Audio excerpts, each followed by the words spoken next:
அண்ணன் சொன்னாலும் சாப்பாடு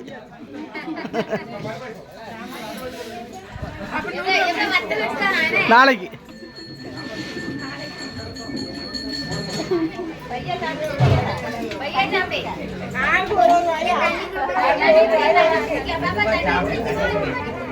ஏ அப்ப மாட்டா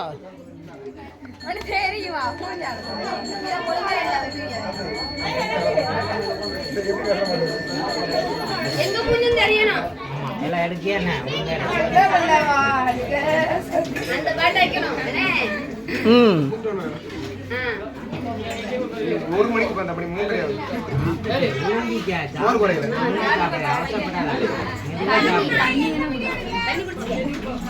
அக்காக்கு தண்ணி கொடுங்க. எடுத்துருங்க எடுத்துருங்க.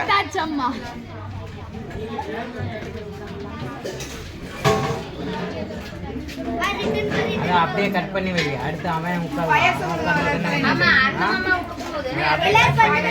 2 பேர் உட்காருவாங்க.